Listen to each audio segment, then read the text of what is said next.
ಸ್ನೇಹಿತರೆ, ಮೀಡಿಯಾ ಮಾಸ್ಟರ್ಸ್ಗೆ ಸ್ವಾಗತ ಸುಸ್ವಾಗತ. ಗೆಳೆಯರೆ, ಬಹು ನಿರೀಕ್ಷಿತ ಹಾಗೂ ಜಾಗತಿಕ ಮಟ್ಟದಲ್ಲಿ ಅತ್ಯಂತ ಮಹತ್ವವನ್ನು ಕೂಡ ಪಡ್ಕೊಂಡ G7 ದೇಶಗಳ ಸಭೆ ಇಟಲಿಯಲ್ಲಿ ಆರಂಭ ಆಗಿದೆ.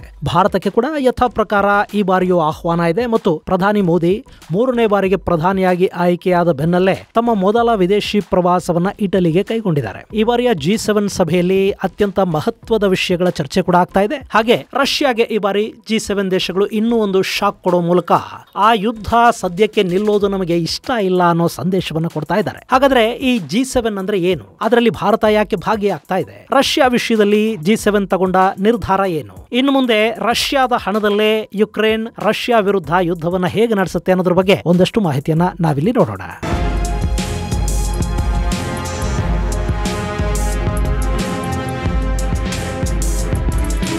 ಗೆಳೆಯರೆ, G7 ಅಥವಾ ಗ್ರೂಪ್ 7 ದೇಶಗಳ ಸಭೆ ಇಟಲಿಯಲ್ಲಿ ನಡೀತಾ ಇದೆ. ಈ ಬಾರಿ G7 ದೇಶಗಳ ಅಧ್ಯಕ್ಷತೆಯನ್ನ ಇಟಲಿ ವಹಿಸಿಕೊಂಡಿದೆ. ಹೀಗಾಗಿ ಆ ಶೃಂಗಸಭೆಯ ಆತಿಥ್ಯ ಕೂಡ ಇಟಲಿಯದ್ದೇ ಆಗಿದೆ. ಕಳೆದ ಬಾರಿ G20 ಶೃಂಗಕ್ಕೆ ಭಾರತಕ್ಕೆ ಆಗಮಿಸಿದ್ದ ಇಟಲಿಯ ಪ್ರಧಾನಿ ಮೆಲೋನಿ ಭಾರತದಿಂದ ಎಷ್ಟು ಸ್ಫೂರ್ತಿಗೊಂಡಿದ್ದಾರೆ ಅನ್ನೋದು ಈ ಬಾರಿಯ ಇಟಲಿ ಶೃಂಗಸಭೆಯಲ್ಲಿ ಎದ್ದು ಕಾಣ್ತಾ ಇದೆ. ಭಾರತ ದಕ್ಷಿಣ ವಿಶ್ವದ ಬಗ್ಗೆ ಮಾತಾಡ್ತಾ ಇರತ್ತೆ. ಅದನ್ನು ಸಮರ್ಥಿಸುವ ನಿಟ್ಟಲ್ಲಿ ಇಟಲಿಯ ದಕ್ಷಿಣ ಭಾಗದಲ್ಲಿನ ಅಪೋಲಿಯಾ ಪ್ರಾಂತದಲ್ಲಿ ಈ ಶೃಂಗಸಭೆ ಇಟಲಿ ಆಯೋಜಿಸಿದೆ. ಅಲ್ಲಿ ಈ ಬಾರಿ ಅತ್ಯಂತ ಗಮನಾರ್ಹ ಅನಿಸಿದ್ದು ಸಭೆಗೆ ಬಂದ ಅತಿಥಿಗಳನ್ನ ಪ್ರಧಾನಿ ಮೆಲೋನಿ ಸ್ವಾಗತಿಸಿದ ರೀತಿ. ಸಾಮಾನ್ಯವಾಗಿ ಕೈಕುಲುಕಿ ಬಾಚಿ ತಬ್ಬಿ ಕೆನ್ನೆಗೊಂದು ಮುತ್ತು ಕೊಟ್ಟು ಅತಿಥಿಗಳನ್ನ ಪ್ರೀತಿಯಿಂದ ಆಹ್ವಾನಿಸೋದು ಪಶ್ಚಿಮದ ಸಂಸ್ಕೃತಿ. ಆದ್ರೆ ಈ ಬಾರಿ ಮೆಲೋನಿ ಅತಿಥಿಗಳನ್ನ ಅಪ್ಪಟ ಭಾರತೀಯ ಶೈಲಿಯಲ್ಲಿ ಕೈ ಮುಗಿದು ಆಹ್ವಾನಿಸಿದ್ದು ತುಂಬಾ ಆಕರ್ಷಕವಾಗಿ ಕಾಣ್ತಾ ಇತ್ತು.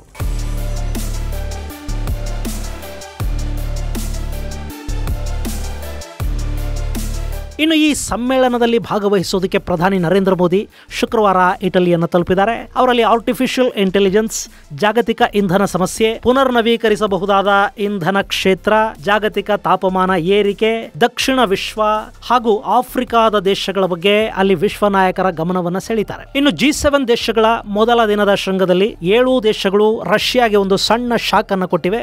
ರಷ್ಯಾದ ಹಣದಲ್ಲೇ ಯುಕ್ರೇನ್ ತನ್ನ ಯುದ್ಧವನ್ನು ಮುಂದುವರಿಸೋದಕ್ಕೆ ಈ ನಿರ್ಧಾರ ಅವಕಾಶವನ್ನು ಮಾಡಿಕೊಡ್ತಾ ಇದೆ. ಹಾಗಾದ್ರೆ ರಷ್ಯಾದ ವಿಷಯದಲ್ಲಿ ಅವರು ತಗೊಂಡ ನಿರ್ಧಾರ ಏನು ಅನ್ನೋದನ್ನ ನೋಡೋ ಮೊದಲು ನಿಮಗೆ ಈ G7 ಅಂದ್ರೆ ಏನು ಅನ್ನೋದನ್ನ ಸಂಕ್ಷಿಪ್ತವಾಗಿ ಹೇಳ್ಬಿಡ್ತೀನಿ.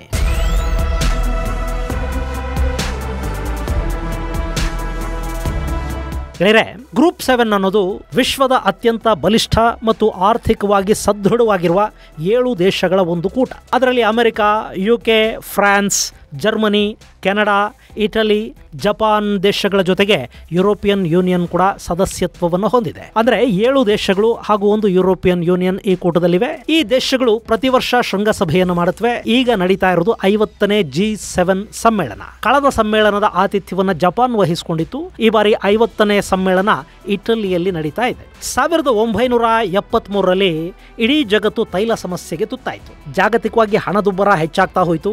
ಸಹಜವಾಗಿ ಯಾವಾಗ ತೈಲ ಸಮಸ್ಯೆ ಶುರುವಾಗುತ್ತೋ ಆಗೆಲ್ಲ ಬೆಲೆ ಏರಿಕೆ ಕೂಡ ಉಂಟಾಗ್ತಾ ಹೋಗುತ್ತೆ. ಜೊತೆಗೆ ಆರ್ಥಿಕ ಸಂಕಷ್ಟವನ್ನು ಕೂಡ ಜಗತ್ತು ನೋಡಬೇಕಾಗಿ ಬರುತ್ತೆ. ಅದರಲ್ಲೂ ಈ ಪಶ್ಚಿಮದ ದೇಶಗಳು ಅಂದ್ರೆ ಕೈಗಾರಿಕಾ ಕ್ರಾಂತಿಯನ್ನ ಕಂಡ ದೇಶಗಳೇನಿದ್ವು ಅವು ಈ ತೈಲ ಸಮಸ್ಯೆಯಿಂದ ಅವತ್ತು ತುಂಬಾನೇ ನಷ್ಟಕ್ಕೀಡಾಗುವ ಪರಿಸ್ಥಿತಿ ನಿರ್ಮಾಣ ಆಯಿತು. ಹೀಗಾಗಿ ಅದಕ್ಕೊಂದು ಪರಿಹಾರವನ್ನು ಕಂಡುಕೊಳ್ಳೋ ನಿಟ್ಟಲ್ಲಿ ಅಮೆರಿಕ, ಬ್ರಿಟನ್, ಜಪಾನ್, ಫ್ರಾನ್ಸ್ ಹಾಗೂ ವೆಸ್ಟ್ ಜರ್ಮನಿಗಳ ಹಣಕಾಸು ಸಚಿವರು ಒಂದು ಸಭೆ ಮಾಡಿದ್ರು. ಮುಂದೆ 1975ರಲ್ಲಿ ಈ ದೇಶಗಳು ಹಾಗೂ ಇಟಲಿ ಸೇರಿ ಒಂದು ಕೂಟವನ್ನ ರಚನೆ ಮಾಡಿಕೊಂಡ್ರು. 1976ರಲ್ಲಿ ಈ ಕೂಟಕ್ಕೆ ಉತ್ತರ ಅಮೆರಿಕಾದ ಇನ್ನೂ ಒಂದು ದೇಶ ಕೆನಡಾ ಸೇರ್ಪಡೆ ಆಯಿತು. ಅಲ್ಲಿಗೆ ಇದು ಗ್ರೂಪ್ 7 ಆಯಿತು. ಅದರ ಮುಂದಿನ ವರ್ಷ ಅಂದ್ರೆ 1977ರಲ್ಲಿ ಯುರೋಪಿಯನ್ ಯೂನಿಯನ್ ಕೂಡ ಗ್ರೂಪ್ 7ನ ಭಾಗ ಆಯಿತು. ಇದು ಒಂದಷ್ಟು ದಿನ ಗ್ರೂಪ್ 8 ಅಂತ ಕರೆಸ್ಕೊಂಡಿದ್ದು ಕೂಡ ಉಂಟು. ಯಾಕೆಂದ್ರೆ 1998ರಲ್ಲಿ ಈ ಗುಂಪಿಗೆ ರಷ್ಯಾ ಕೂಡ ಸೇರ್ಪಡೆ ಆಗುತ್ತೆ. ಅಷ್ಟೊತ್ತಿಗೆ ಸೋವಿಯತ್ ಒಕ್ಕೂಟ ಒಡೆದು ರಷ್ಯಾದ ಗರ್ವಭಂಗ ಆಗಿತ್ತು. ಹೀಗಾಗಿ ಪಶ್ಚಿಮದ ದೇಶಗಳು ರಷ್ಯಾಗೆ ಕೂಡ ಸದಸ್ಯತ್ವವನ್ನು ಕೊಟ್ವು. ಆದರೆ 2014ರಲ್ಲಿ ರಷ್ಯಾ ಯಾವಾಗ ಕ್ರಿಮಿಯಾ ಮೇಲೆ ದಾಳಿ ಮಾಡ್ತೋ ಆ ಸಂದರ್ಭದಲ್ಲಿ ರಷ್ಯಾನ ಈ ಕೂಟದಿಂದ ಹೊರಗಿಡಲಾಯಿತು ಮತ್ತು ಇಲ್ಲಿ 7 ದೇಶಗಳು ಮಾತ್ರ ಉಳ್ಕೊಂಡ್ವು.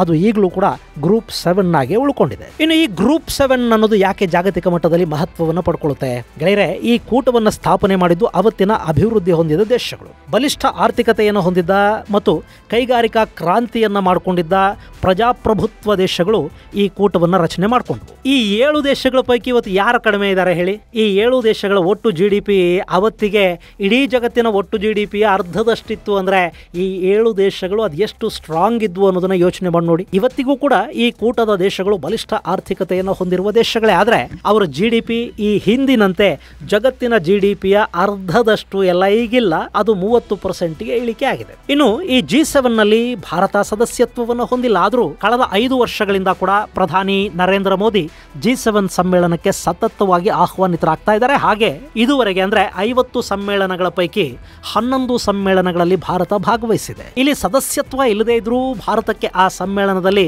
ಮಹತ್ವ ಸಿಗೋದು ಯಾಕೆ?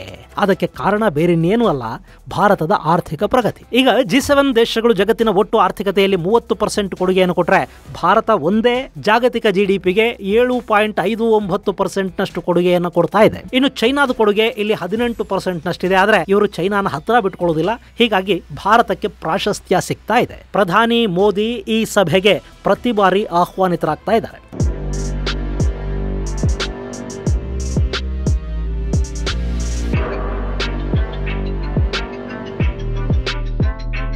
ಇನ್ನು ಈ ಬಾರಿಯ ಸಭೆಯಲ್ಲಿ 7 ದೇಶಗಳ ನಾಯಕರ ಜೊತೆಗೆ ಆಫ್ರಿಕಾ, ಸೌತ್ ಅಮೆರಿಕಾ ಹಾಗೂ ಇಂಡೋ ಪೆಸಿಫಿಕ್ ಭಾಗಗಳ 11 ಅಭಿವೃದ್ಧಿಶೀಲ ದೇಶಗಳನ್ನು ಕೂಡ ಇಟಲಿ ಆಹ್ವಾನಿಸಿದೆ. ಗೆಳೆಯರೆ, ಇಲ್ಲಿ ಕೂಟ ಶುರುವಾದಾಗ ಇದು ಆರ್ಥಿಕ ಸಮಸ್ಯೆಗಳ ಬಗ್ಗೆ ಮಾತ್ರ ಪರಿಹಾರಗಳನ್ನು ಹುಡುಕುವ ಗುರಿಯನ್ನು ಹೊಂದಿತ್ತು. ಈಗ ಇದರ ಗುರಿ ಮತ್ತು ಆದ್ಯತೆಗಳು ಬದಲಾಗಿವೆ. ಆರ್ಥಿಕ ಸಮಸ್ಯೆ, ಜಾಗತಿಕ ಅಭಿವೃದ್ಧಿಯ ಜೊತೆಗೆ ಭಯೋತ್ಪಾದನೆ, ತಾಪಮಾನ ಏರಿಕೆ ಸೇರಿದ ಹಾಗೆ ವಿವಿಧ ಜಾಗತಿಕ ಸಮಸ್ಯೆಗಳ ಬಗ್ಗೆ ಕೂಡ ಈ ಶೃಂಗಸಭೆ ಗಮನವನ್ನ ಹರಿಸ್ತಾ ಇದೆ. ಇಡೀ ಜಗತ್ತಿನ ಸಮಸ್ಯೆಗಳನ್ನ ಮತ್ತು ಜಗತ್ತಿನ ಅಭಿವೃದ್ಧಿಯನ್ನ ಬರೀ 7 ದೇಶಗಳು ನಿರ್ಧರಿಸೋದಕ್ಕೆ ಸಾಧ್ಯ ಆಗೋದಿಲ್ಲ.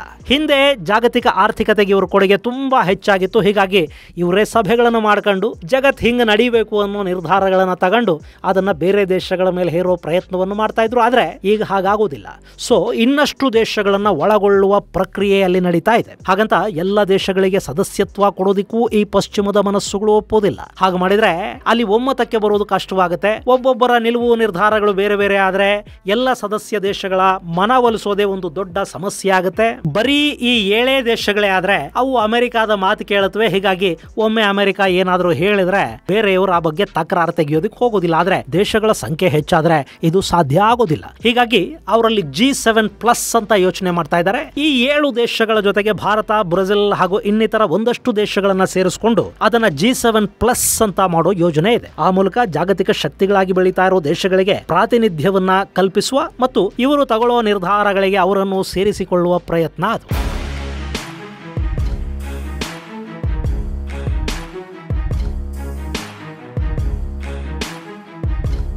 ಇನ್ನು ಈ ಬಾರಿಯ ಸಭೆಯಲ್ಲಿ ಯುಕ್ರೇನಿನ ಅಧ್ಯಕ್ಷ ವ್ಲಾದಿಮಿರ್ ಝೆಲೆನ್ಸ್ಕಿ ಕೂಡ ಭಾಗಿಯಾಗಿದ್ದಾರೆ. ಹಾಗೆ ರಷ್ಯಾ ವಿರುದ್ಧ ದೊಡ್ಡದೊಂದು ನಿರ್ಧಾರವನ್ನ ಈ ಸಭೆ ತಗೊಂಡಿದೆ. ಯುರೋಪಿಯನ್ ದೇಶಗಳು ಹಾಗೂ G7 ಸದಸ್ಯ ರಾಷ್ಟ್ರಗಳು ರಷ್ಯಾ ಯುಕ್ರೇನ್ ಯುದ್ಧ ಶುರುವಾದ ನಂತರ ತಮ್ಮ ದೇಶಗಳಲ್ಲಿದ್ದ ರಷ್ಯಾದ ಹಣ ಮತ್ತು ಆಸ್ತಿಯನ್ನ ಸೀಸ್ ಮಾಡಿವೆ ಅಲ್ವಾ. ಅದರ ಬಡ್ಡಿ ಮತ್ತು ಲಾಭವನ್ನ ಆಧಾರವಾಗಿಟ್ಟುಕೊಂಡು ಯುಕ್ರೇನ್ಗೆ $50 ಬಿಲಿಯನ್ ಸಾಲ ಕೊಡೋ ಬಗ್ಗೆ ಒಂದು ನಿರ್ಧಾರವನ್ನ ಈ ಸಭೆ ತಗೊಂಡಿದೆ. ಅಲ್ಲಿ ರಷ್ಯಾದ ಸುಮಾರು $325 ಬಿಲಿಯನ್ ಮೌಲ್ಯದ ಹಣ ಯುರೋಪಿಯನ್ ಯೂನಿಯನ್ನ ಸೆಂಟ್ರಲ್ ಬ್ಯಾಂಕ್ ಅಲ್ಲಿ ಸೀಸ್ ಆಗಿದೆ.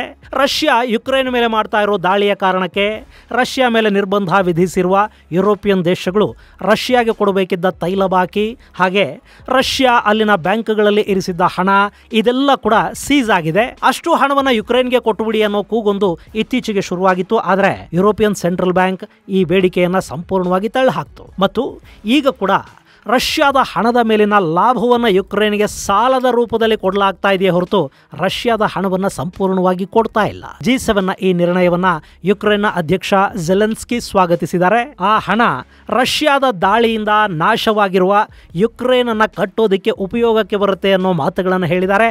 ಆದರೆ ಅದನ್ನ ಈ ಕೂಡಲೇ ಯುಕ್ರೇನ್ಗೆ ಕೊಡೋದಿಲ್ಲ. ಈ ವರ್ಷಾಂತ್ಯದ ವೇಳೆಗೆ ಅದನ್ನು ಕೊಡೋ ಸಾಧ್ಯತೆ ಇರುತ್ತೆ. ಜೊತೆಗೆ ಯುಕ್ರೇನ್ಗೆ ಇನ್ನಷ್ಟು ಆಯುಧ ಸಹಾಯ ಮಾಡೋದಕ್ಕೆ G7 ದೇಶಗಳು ಒಪ್ಪಿಗೆಯನ್ನು ಕೊಟ್ಟಿವೆ. ಅಮೆರಿಕ 10 ವರ್ಷಗಳ ಕಾಲ ಯುಕ್ರೇನ್ ಜೊತೆ ರಕ್ಷಣಾ ಒಪ್ಪಂದಕ್ಕೆ ಸಹಿ ಹಾಕಿದೆ. ಅದರ ಪ್ರಕಾರ ಯುಕ್ರೇನ್ಗೆ ಬೇಕಾದ ಆಯುಧಗಳನ್ನು ಅಮೆರಿಕ ಸರಬರಾಜು ಮಾಡುತ್ತೆ ಹೊರತು ಅಮೆರಿಕಾದ ಯೋಧರು ಯುಕ್ರೇನ್ಗೆ ಬಂದು ರಷ್ಯಾ ವಿರುದ್ಧ ಹೋರಾಡೋದಕ್ಕೆ ಹೋಗೋದಿಲ್ಲ. ಇನ್ನು ಬ್ರಿಟನ್ ಕೂಡ ಯುಕ್ರೇನ್ಗೆ ಬೇಕಾದ ಆಯುಧ ನೆರವನ್ನು ಘೋಷಣೆ ಮಾಡಿದೆ.